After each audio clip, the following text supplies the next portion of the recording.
Yun, isang mapagpaalang araw po sa ating mga kabisnes. Okay, gising po.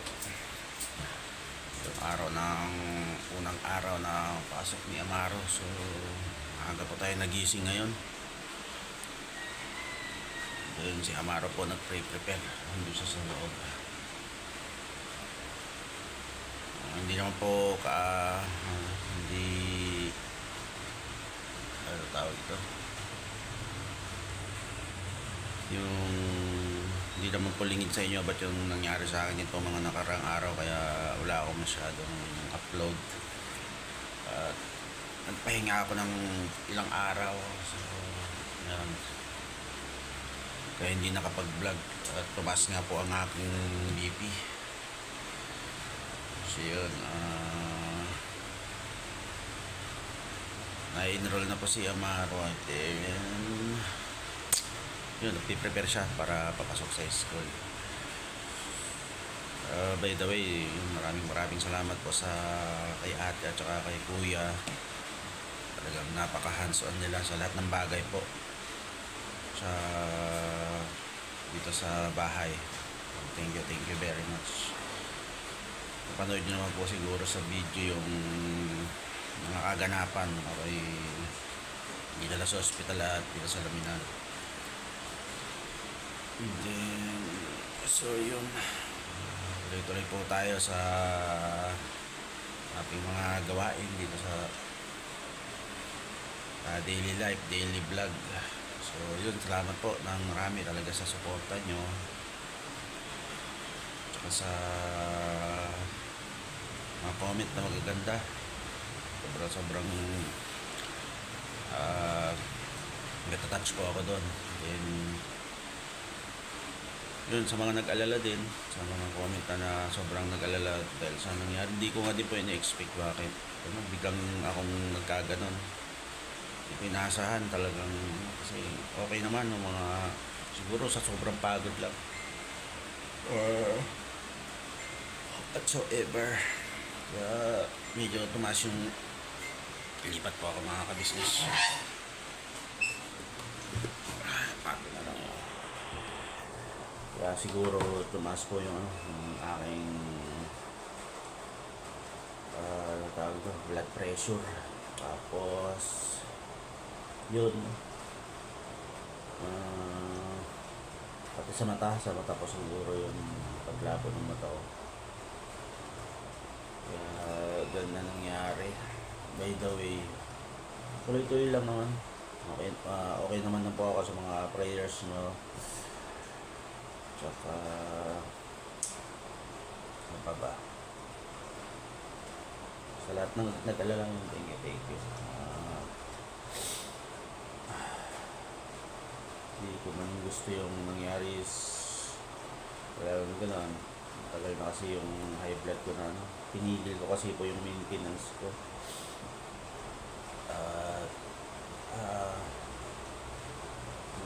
Pinigil ko nga mga 5 taon na nakakaraan simula nung pinigil ko po yung aking maintenance. Ayusin pala po yung camera.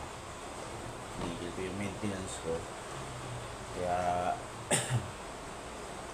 parang siguro ulit yung high blood ko. But na lang naagapan agad na. So pasalamat pa rin tayo sa Panginoon, mahal pa rin talaga tayo ng Panginoon. And then yun, lalo na kay kuya, kay ate na talagang pinulit ako na magpa-check up ulit. At nag-aalala din sila yun. Salamat ate, kuya, sa napaka hands-on nyo sa mga kasama nyo dito sa loob ng bahay. Kasi gawin naman po talaga sila. Kailangan ni ate at saka ni kuya na sobra sa pag-aalala pag may hindi magandang nararamdaman yung kasama niya sa bahay. Tapos hindi yung nabag sa school nga ni Amaro is papasok mo siya ngayong araw, kaya maaga tayo nagising. Gising lang po. Medyo maulan po sa labas. Maulan. Ano pa ba? Yun, tuloy-tuloy lang po sa pagsuporta sa amin. Siyempre sa Kabisnes family, Kabisnes official, Kabisnes family, kay Papa Dins, and then sa mga kapatid kong tuloy-tuloy lang po yung pagsuporta nyo sa amin. Maraming salamat talaga. Hindi kayo nagsasawa na nandyan lang kayo na nakasupport sa amin. So hintayin ko lang pong matapos si Amaro sa pagbibihis, tapos yung abang-abang sa mga kaganapan ngayong araw na to. At medyo hindi maganda yung panahon, so abang-abang po. Ingat, Dak!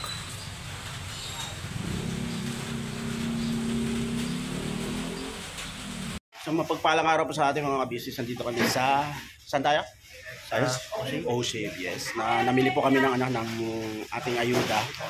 Kasi mag-mission tayo ngayong araw na to. Yes, at ganito lagi pagka nag-mission. Yes po. Ganito po. Kailangan natin ng pambanat, pambanat tsaka pambira. So, yes. Kasama natin yung team. Paano ko alam yun? So, ando po sila sa banderol. Prepare sa kanila nakuha. So, pinalik ko po yung yun, si ate nagbabayad. Hintayin natin ang bungkas. Anong kaguluhan yan? Yan po. Ito po yung mga goods, bigas at grocery. So, yun. Diba?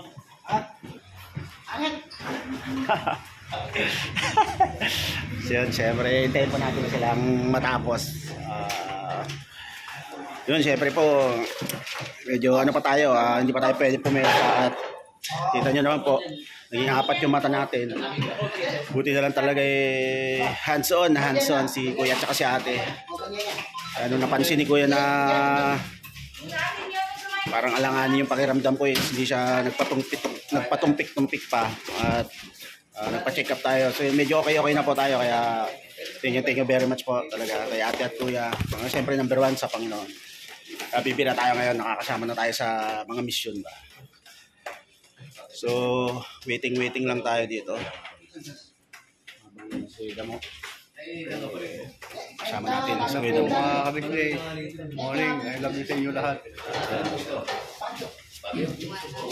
Yes.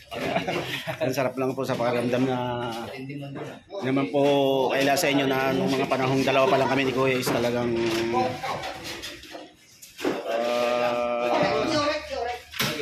mahirap yung aming mga pinagdaan ng mga pagsubok. So ngayon nakabalik po ako is talagang napakasaya sa puso. Lalo na marami na akong kapatid, yung mga kagwa. Hinintay na lang po natin na matapos yung tinatali at tayo lalarga na. So abang-abang po sa mga susunod na mangyari ngayong araw na to. Let's go! Ayan po si Kuya Bong. Kasalukuyan nandito kami sa bahay niya. Kasama kami ni Kuya Business. So yun, may pinuntahan lang kami saglit. Abang-abang.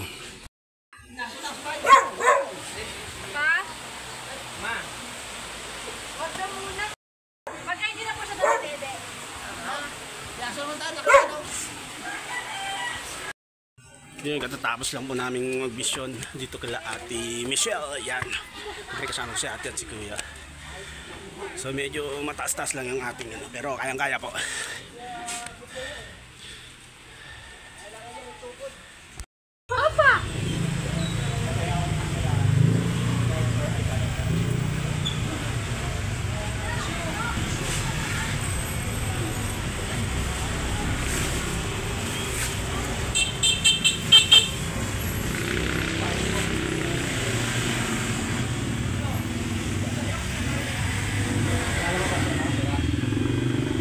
Saan yan? Sa lugar?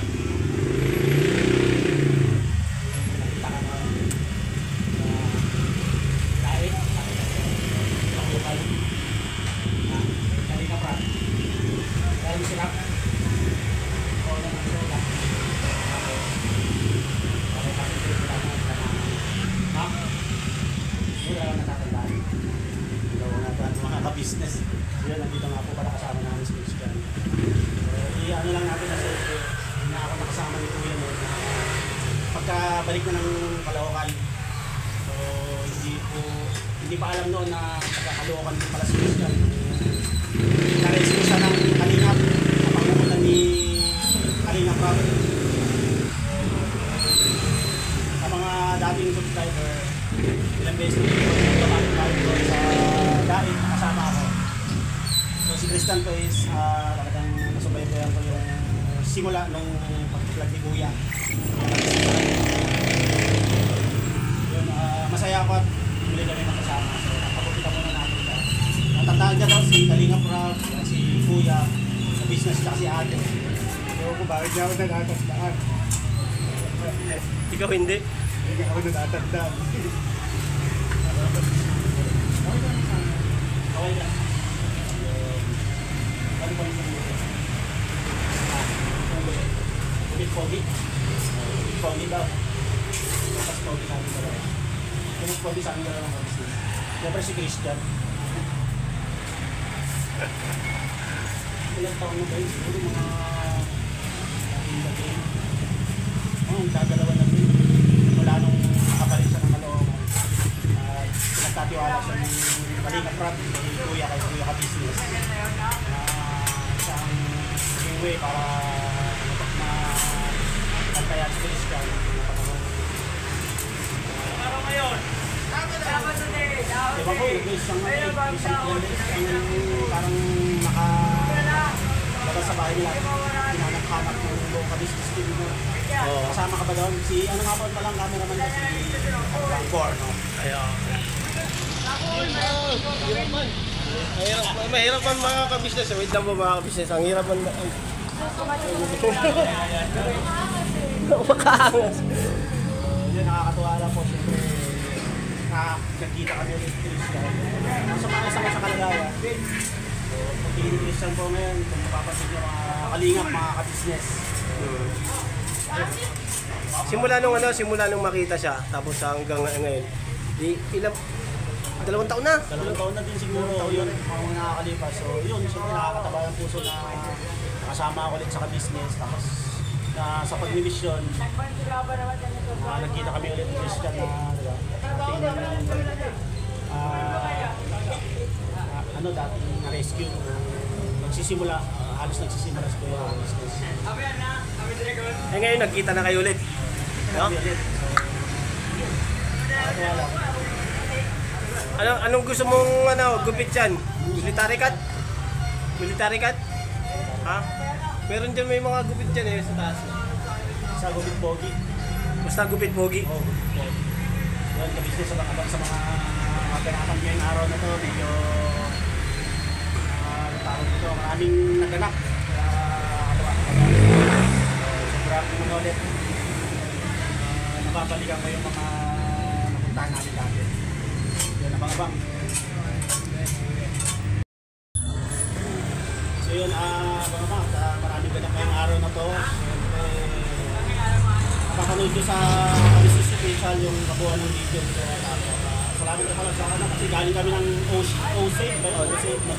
Namili ng pang-ayuda sa mga tutulungan natin. So, siyempre, isa si ang pamilya ni Christian sa napunta natin. Tapos kila Ate Michelle, yung mga bata na talaga namang nung nakita yung si Ate at saka si Kuya Bong, talagang yung luha nila is hindi nila mapigilan. Siyempre, kasi sobrang luha ng kaligayahan. Sobra yung pagkamis. Nakakatawa po na nakabalik pa tayo. Siyempre, sumasama sa mga ganitong mission na nasasamahan natin dati. So yun, salamat po kay MK Inday Okray. Inday Okray sa pagbibigay po ng panglinga at saka pagmamahal sa mga tulungan ng business official. Marami po bali amin na kapambigas yung isang grocery na namili namin. Yun, abang-abang po sa mga nangyayari.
kayo ng mga tao kahit sang panig nitong mundo, pagkat mayroon kayong heart of gold. Mahal namin kayo, mahal namin kayo. Keep it for a heart of gold. Mahal namin kayo.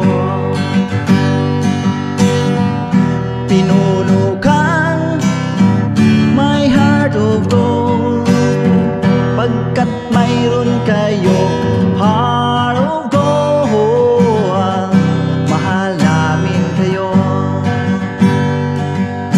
mahal namin kayo. Keep it for a heart of gold. Mahal namin kayo. Pinuno kang my heart of gold. Mahal namin kayo.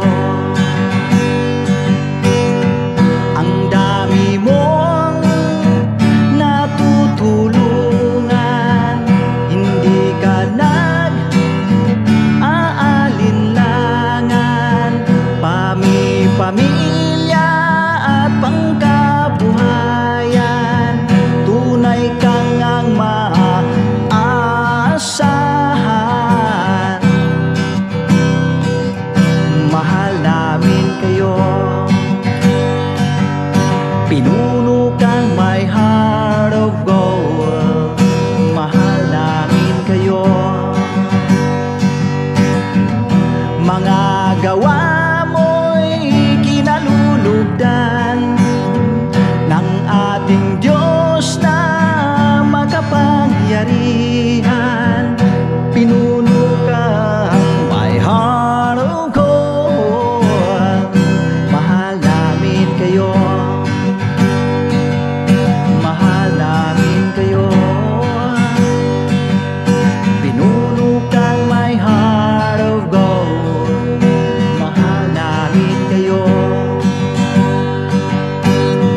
Minahal kayo ng mga tao kahit sang panig nitong mundo, pagkat mayroon kayong heart of gold. Mahal namin kayo, mahal namin kayo. Keep it for a heart of gold. Mahal namin kayo. Pinuno kang my heart of gold. Dinadhana ka kay Marigold, pagkat mayroon kayong